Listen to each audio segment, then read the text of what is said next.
This government meeting is brought to you by Eastworks and our local cable subscribers.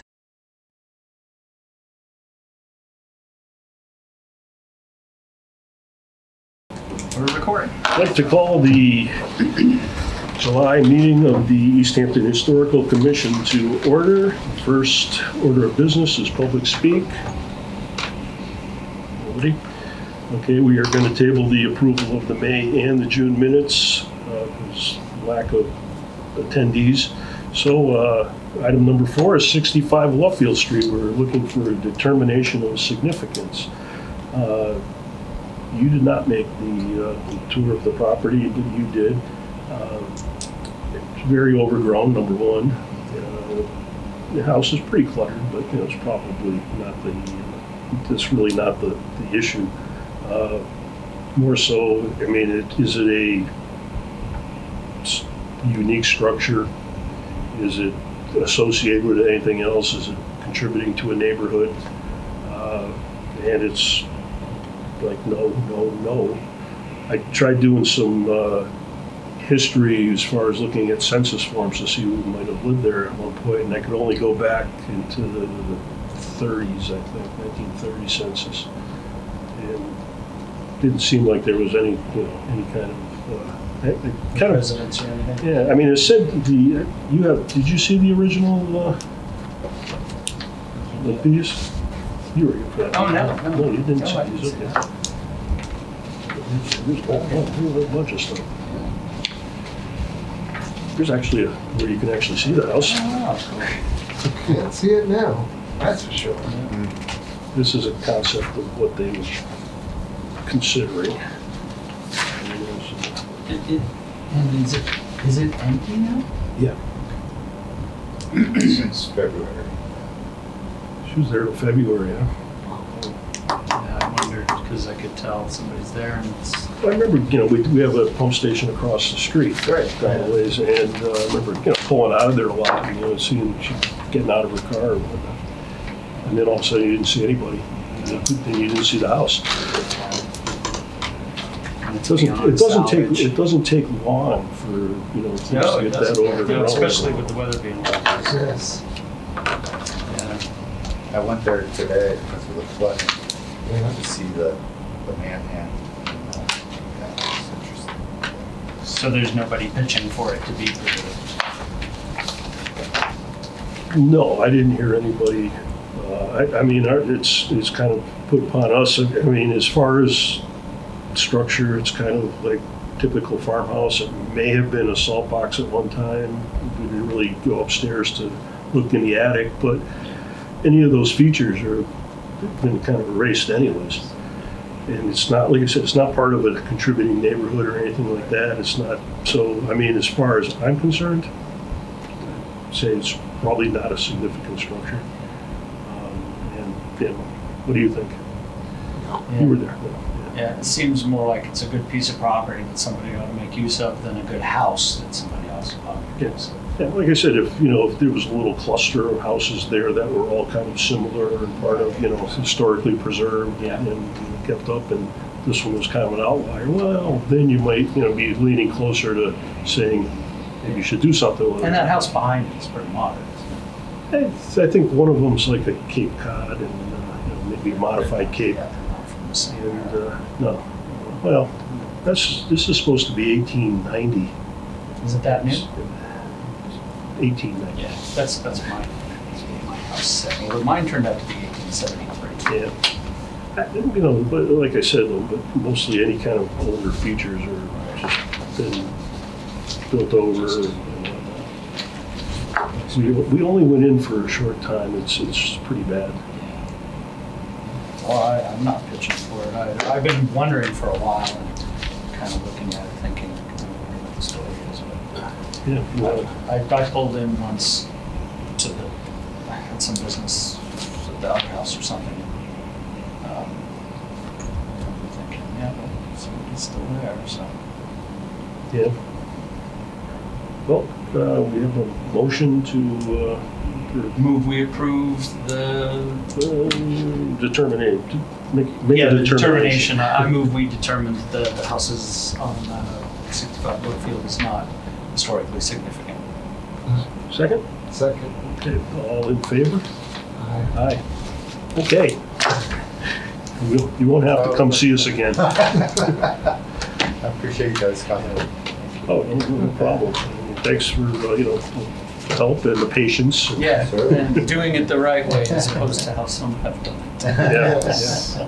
I mean, the only thing that, was kind of, I was leaning to like, well, I mean, if we said open a public hearing and see if anybody actually shows up, but It just doesn't look like there's any reason to think that. I don't think anybody really would. It's not like it's going to be detrimental to the neighborhood or anything.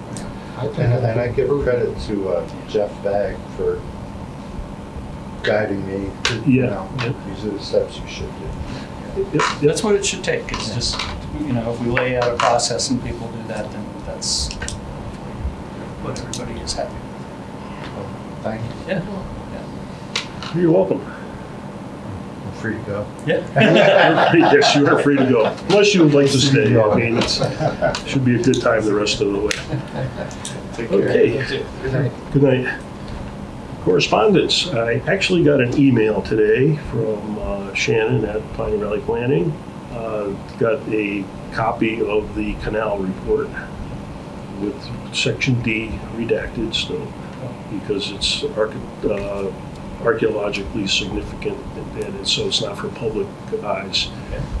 But I kind of went through it very quickly before I came out and looks good. Oh, that's Just gonna make sure I didn't leave my car key. You left your car Oh, key yeah. in your umbrella. There we go. See, you would I have wouldn't have nice gotten very umbrella. far. The car would have been better. But. And so that's basically, I mean, it's I can share it with you guys. So Yeah, I'll email that. And I'm really pleased to hear there's archaeological significance that's being looked after. I mean, it's like a 280-page report. That's great. So I mean, and Shannon's like, this is 20 plus years in the making. Yeah. So this is pretty significant. Yeah, Carl started. Yeah. And like I said, they've had committees before, and they've all kind of come grinding halt. Yeah, it and, seems like it really came to fruition. well, Just- I think the nice thing is that all the towns got together and said, or at least the people that were in favor of doing it, were on that committee and Yeah. saying like, well, let's get this money. This is kind of important, and we ended up having more money than what we needed, and they did more than what they originally planned on doing. So I think it's a good thing because obviously any structures or scars that are left aren't going to be like that forever, and it's kind of cool. I mean, it took 8 years to build. I think that's when it's Really? 26 That's kind of to impressive, isn't it? That much work. Because the original Big Dig. yeah, right. And they didn't have. I mean, they maybe had steam machinery, but they didn't have modern machinery. Yeah, they probably didn't have a lot. I think it was probably a lot of guys with shovels. Wow. And maybe some explosives here and there, and basically probably mostly manual. Back animals and that, and Yep. like. Animals, oxes. But it was okay. So 8 years. It was done in 34, and it lasted till 47, where it just became outdated. It was, Yeah, the trains, and then I guess there were a lot of people sabotaging it. It was easy to sabotage. You could. Well, the farmers were like, I don't want that across my fields. Yeah, and so all they had to do was go poke a hole in it, and the whole thing would drain. That was, actually, I was reading one article on it, and it said basically that, there's kind of this myth that it never made money. It actually did make money, but you couldn't use it for like 4 months because it was frozen. Exactly. And then they were making repairs all the time because, a farmer would, I got to go around this or go over it and screw this. I'm just going to, blow a hole, and that's it. Probably, dynamite was probably pretty popular back then. But it's pretty cool. Yeah. And then the Iron Horse really killed it off, is my understanding. Yeah, I mean, well, the thing is, once they started building railroads, it's like, well, they can, You can go this is cheaper. 365, yeah, you don't have to worry about You can do it all year round. freezing. And Yeah. it would be kind of cool if it was still like, serviceable, where you could actually, like take a boat ride down Yeah. to New Haven, Yeah. clop, clop, clop, clop. That would be awesome. Yeah, it took a day, I think, to get there, like 12 hours or something. Wow. But, you made a day of it. And it wasn't that expensive. I think we should bring it back. Okay, the other things that we need to do, you weren't at the last meeting. No. Okay. Actually, there's two of us that were here for the May 10th. I do have minutes for that. I didn't bother doing the June ones because I knew that we didn't have. Well, I guess there would have been two of us in there. I will just leave them like it was. We were sort of tasked by the mayor and the attorney about metal detecting on town property. Do you know anything about metal detecting? Well, I do. I even own a metal detector. There you go. And I'm actually kind of curious at what people think, because I think this is a great question. Yeah. Okay. People think about metal detecting on town property. Well, nobody really has too many thoughts about it. Yeah. I spoke with John Mason at the park, and he would probably be the most affected by any of it. And he said, typically the way he deals with it is that if somebody asks, just tell them where they can and where they can't. Right. Yeah. But I think what the mayor was asking was like, should we have an ordinance, or at least some kind of procedure. Right. I wonder if we could ask if there isn't anything already. I'm assuming already, with or without a metal detector, if I was to just go out and behind the safety complex and start digging, there's a point at which, like if I just stick a shovel in the ground and take a shovelful out, I imagine everybody's going to think, I don't know what he's doing, but whatever. Yeah. But if I bring a backhoe and take a building's worth out, somebody's going to stop me before I get even anywhere near that far. So I'm assuming there's some existing ordinance about like destruction of property or I don't know, something like that that probably kicks in with or without the metal detector. Okay. Yeah, I mean, that's probably true. I saw someone digging up over here on Adams Street where you turn onto Liberty Okay. at the corner there. When you're going towards my house. Yeah, yeah. There was somebody like a couple of weeks ago. He had a metal detector. So I was going on to Liberty, right at the corner there. He was digging. I mean, I don't know if that he's on was- private property, then Yeah. I mean, It it's could have been his. I don't know. after I've looked around, there's not a ton of information. You probably get most of the opinion on the web detecting sites. We could look into it. I mean, Yeah, it's a good I mean, that's question. kind of where we're at with it at this Yeah, point. and I would assume it's like, okay, well, first of all, right, cemeteries are out, the town, city hall, the old city hall, Right. those kinds of things out, just generally. But then, like, if it's the park, The athletic fields are out. right, they'd be out anyway because you don't dig up athletic fields. Mhm. So then out of whatever's left, I would assume, one, we would either just think like, yeah, if you're just sticking a trowel in the ground and you find some coins or an old stirrup or something, that's fine. I think the question posed by the town attorney was more like, well, I mean, anything you find is technically town property. It is, although I'll make the, if you want, I can play devil's advocate, right? As an owner of the thing, and what I would hope sometimes is, but I'm finding something that would otherwise get lost. Right. So if we didn't let somebody do it, we wouldn't know about it anyway. Yeah. Right. So there might be a chance they might even be like, oh, hey, look at this cool, significant thing I found, and tell us about it, or share it, or donate it, Right. or something. Yeah. I mean, so, but basically that was kind of like the thing, if you find something bigger, how much can you actually dig up? Yeah, my hope would be maybe we could have an incentive enough that somebody would be inclined to share it if it were significant. and that if it's bigger than basically a bread box, that there's some already existing ordinance that would kick in about like, hey, you can't just dig a 6 foot by 8 foot trench anywhere in the park. There might not be, though, you know. In that case, we ought to have one. Yes. Because then that would cover it with your metal detecting. The original question came up with somebody was looking to metal detect on the property that's just off Holyoke Street. You turn onto Henrik, and there's the field there where the hang gliders land. Yeah. They wanted to Is metal that city detect there. property? That's city property. Yeah. Oh, right. Well, And so there was like, and they were all going,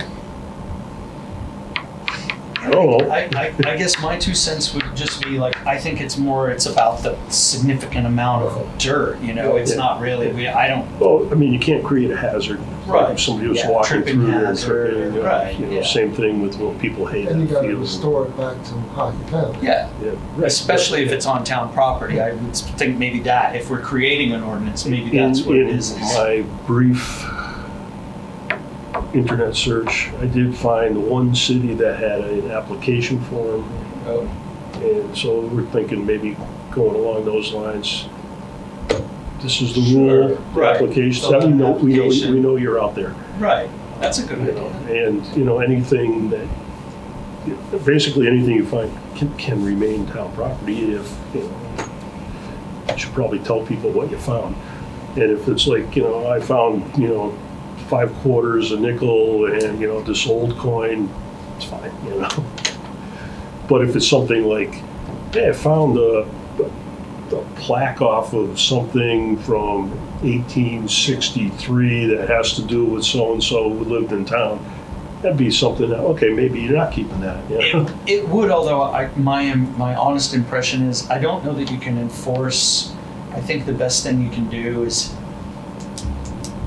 offer enough of a reward, kind of a carrot to like, oh, hey, we give a certificate to the person with the most historic find, or we'll feature you in an article, or we'll take your object and put it in a museum glass case in town hall for a month or something. I mean, the thing is with like anybody metal detecting. Because they can just do it and don't tell you. That's the problem. You just, how would you possibly enforce it? I mean, like I said, but with the application form, you That would be a nice thing. basically say on there that Right. technically, you wouldn't say technically, but anything found does remain city property if it's found on city property. Yeah.